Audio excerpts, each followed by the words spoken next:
কলকাতার ঐতিহ্যের মানচিত্রে বড় পরিবর্তন হয়ে গেল বিজেপি সরকারের নির্দেশে। শহরের অত্যন্ত গুরুত্বপূর্ণ ও ঐতিহাসিক সোহরাওয়ার্দী অ্যাভিনিউ এর নাম বদলে রাখা হয়েছে গোপাল মুখার্জি রোড।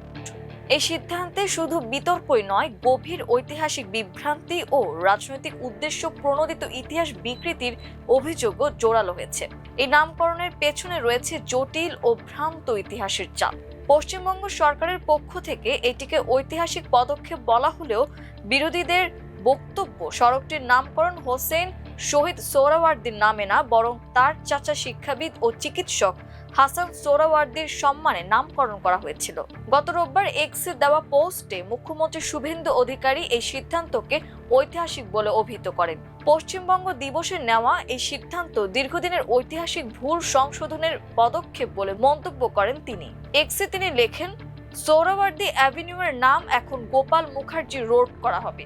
শুভেন্দুর দাবি, কলকাতার অন্যতম গুরুত্বপূর্ণ একটি সড়ক দীর্ঘদিন এমন একজনের নামে ছিল যিনি রাষ্ট্রীয় ক্ষমতার অপব্যবহার করেছেন এবং রাজনৈতিক স্বার্থে নিরীহ মানুষের বিরুদ্ধে সহিংসতার সময় দায়িত্বে ছিলেন। তার এই মন্তব্যকে অনেকে অবিভক্ত বাংলার শেষ প্রধানমন্ত্রী হোসেন শহীদ সোহরাওয়ার্দীর প্রতি ইঙ্গিত হিসেবে দেখেছেন। তৃণমূল কংগ্রেসের সাবেক সংসদ সদস্য ও জাতীয় মুখপাত্র সাকেত গোখলে এক্সে লেখেন, এই সড়কের নাম হোসেন শহীদ সোহরাওয়ার্দীর নামে রাখা হয়নি।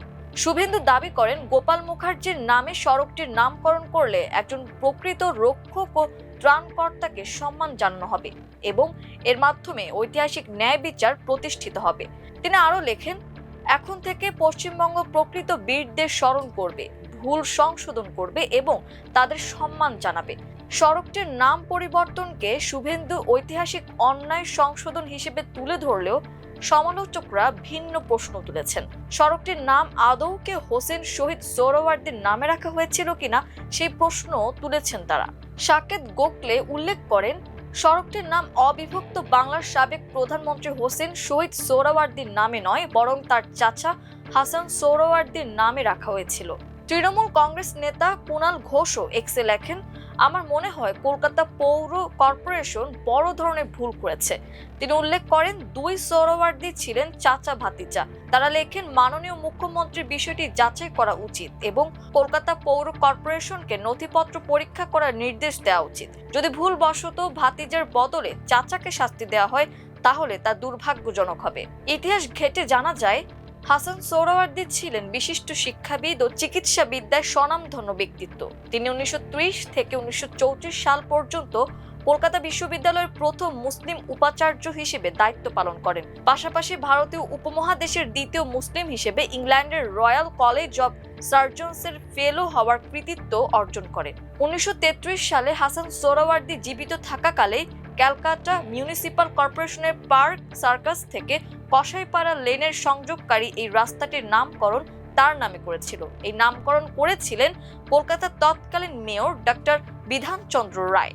এই রাস্তাতেই ছিল হাসান সোহরাওয়ার্দীর বাসস্থান কাশনা, যা তৎকালীন ভারতের বহু প্রথিত যশা রাজনীতিকদের মিলন ক্ষেত্র ছিল। 1971 সালে বাংলাদেশের মুক্তিযুদ্ধের সময় এই সড়কের একটি ভবনে বাংলাদেশের অস্থায়ী প্রবাসী সরকার কাজ চালিয়েছিল। নতুন নামকরণের সিদ্ধান্ত ঘিরে প্রথম যে বিতর্ক মাথাচাড়া দিয়েছে তা হলো সোহরাওয়ার্দী নামটির পরিচিতি নিয়ে চরম বিভ্রান্তি। সাধারণভাবে এই নামটি উচ্চারণ করলে মানসপটে ভেসে ওঠে অবিভক্ত বাংলার প্রধানমন্ত্রী হোসেন শহীদ সোহরাওয়ার্দীর মুখ। বিজেপি সরকার হয়তো এই রাজনৈতিক নেতার নাম মুছে ফেলতে চেয়েছিল, কিন্তু সড়কটি এমন এক মানবতাবাদীর নামে ছিল যার সঙ্গে রাজনীতির সম্পর্ক ছিল না। শিক্ষাক্ষেত্রে তার ছিল অপরিসীম অবদান।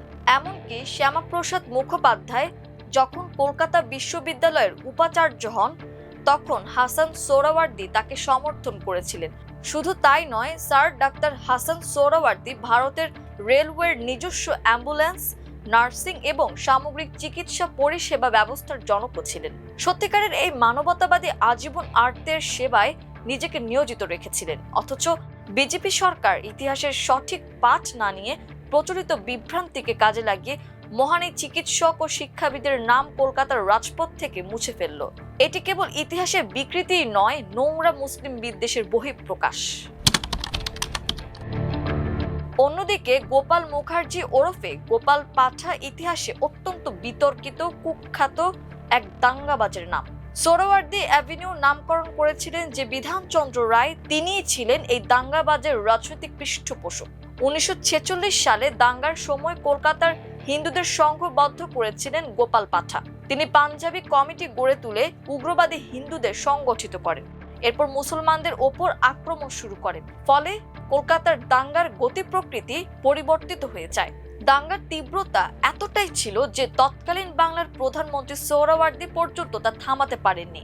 গান্ধী কলকাতার দাঙ্গা শান্ত করতে এলে গোপাল পাঠা তার কাছে দাবি করেছিলেন যে দাঙ্গার জন্য দায়ী মুসলিমরা, তাই তারা আগে অস্ত্র সমর্পণ করলে সে শান্ত হবে। কলকাতার বিশিষ্ট বুদ্ধিজীবী গর্গ চ্যাটার্জি তাকে সরাসরি কুখ্যাত অপরাধী হিসেবে অভিহিত করেছেন। তিনি ছিলেন দাঙ্গা সংগঠক এবং আইনের শাসন ভঙ্গকারী। এমন কুখ্যাত ব্যক্তির নামে সড়কের নামকরণের মাধ্যমে বিজেপি সরকার এক মহান চিকিৎসক ও শিক্ষাবিদকে অপমান করল। তার বদলে এমন এক ব্যক্তিকে সম্মানিত করল যার ভাবমূর্তি বিপুল জনগোষ্ঠীর কাছে প্রশ্নবিদ্ধ। এই সিদ্ধান্ত গভীর রাজনৈতিক এজেন্ডাকে ইঙ্গিত করে, যেখানে ইতিহাসকে নিজেদের সুবিধা মতো ব্যাখ্যা করে এবং বিভ্রান্তিকে পুঁজি করে বিশেষ আদর্শ প্রচার করা হচ্ছে। এই নামকরণ কেবল এক রাস্তার নাম পরিবর্তন নয়, বরং ইতিহাসকে বিকৃত করা এবং নতুন প্রজন্মের কাছে এক ভ্রান্ত ধারণাকে সত্য হিসেবে উপস্থাপন করার নগ্ন প্রচেষ্টা। এই পদক্ষেপ কেবল একটি রাস্তার নাম পরিবর্তন নয়, বরং কলকাতার শহরের পরিচয় ও ঐতিহ্যের ওপর চরম আঘাত। 1946 সালে কলকাতার ভয়াবহ দাঙ্গার ইতিহাসে অত্যন্ত আলোচিত ও বিতর্কিত নাম গোপাল পাঠা, যার আসল নাম ছিল গোপাল চন্দ্র মুখার্জি। তৎকালীন কলকাতা পুলিশের নথিতে তাকে ফেরোসাস বা ভয়ানক এবং ক্রিমিনাল হিসেবে চিহ্নিত করা হয়েছিল। মধ্য কলকাতার ওয়েলিংটন স্কয়ার, কলেজ স্ট্রিট এবং বউবাজার এলাকায় তার নিজস্ব বিশাল বাহিনী ছিল, যাদের নিয়ে তিনি দাপিয়ে বেড়াতেন। যদিও দাবি করতেন তিনি কোনো রাজনৈতিক দলের সঙ্গে যুক্ত নন, তবে কংগ্রেস নেতা ডক্টর বিধানচন্দ্র রায়ের সঙ্গে তার ঘনিষ্ঠতা ছিল। তার বাহিনীর কাছে 1942 সালের ভারত ছাড়ো আন্দোলনের সময় থেকেই প্রচুর অস্ত্রশস্ত্র মজুদ ছিল। দ্বিতীয় বিশ্বযুদ্ধের সময় কলকাতায় অবস্থানরত মার্কিন সেনাদের কাছ থেকেও তিনি অস্ত্র সংগ্রহ করেছিলেন, কখনো 250 টাকার বিনিময়ে, আবার কখনো মাত্র এক বোতল হুইস্কির বিনিময়ে তিনি আমেরিকান .45 পিস্তল এবং কার্তুজ জোগাড় করে নিজের ভান্ডার শক্তিশালী করেছিলেন। 46-এর দাঙ্গার সময় গোপাল পাঠা ভয়ঙ্কর রূপ ধারণ করেন। তিনি তার বাহিনীর লোকদের নির্দেশ দেন দাঙ্গাকারীদের চরম শিক্ষা দিতে হবে। তার নির্দেশ ছিল অত্যন্ত স্পষ্ট ও নির্মম, ওরা যদি একটাকে মারে তোমরা 10টাকে মারবে। তিনি তার বাহিনীকে নির্দেশ দিয়েছিলেন কাউকে আধমরা করে ছেড়ে না দিয়ে পুরোপুরি খতম করার জন্য। তার লোকজন সে সময় কত মানুষকে হত্যা করেছিল তার কোনো হিসাব স্বয়ং গোপাল পাঠার কাছেও ছিল না। দাঙ্গার ভয়াবহতা কমার পর 1947 সালে মোহনদাস করমচাঁদ গান্ধী যখন কলকাতায় আসেন এবং শান্তি স্থাপনের উদ্দেশ্যে দাঙ্গাকারীদের অস্ত্র সমর্পণের আহ্বান জানান, তখন যুগলচন্দ্র ঘোষের মতো অনেকেই অস্ত্র জমা দিয়ে গান্ধীবাদী হয়ে যান, কিন্তু গোপাল পাঠা তা দৃঢ়ভাবে প্রত্যাখ্যান করেন। কংগ্রেস নেতাদের অনুরোধে তিনি অধ্যাপক নির্মল বসুর উপস্থিতিতে গান্ধীর সঙ্গে দেখা করতে গেলেও পরিষ্কার জানিয়ে দেন যে তিনি একটি সূচও জমা দেবেন না। বিবিসিকে দেওয়া সাক্ষাৎকারে তিনি নিজে স্বীকার করেছিলেন যে তার বাহিনীর হাতে থাকা সেসব অস্ত্রের কিছু অংশ পরবর্তী সময় শহরের ডাকাতি ও ছিনতাইয়ে ব্যবহৃত হয়েছিল। অবশেষে 2005 সালে কুখ্যাত এই দাঙ্গাবাজের মৃত্যু হয়।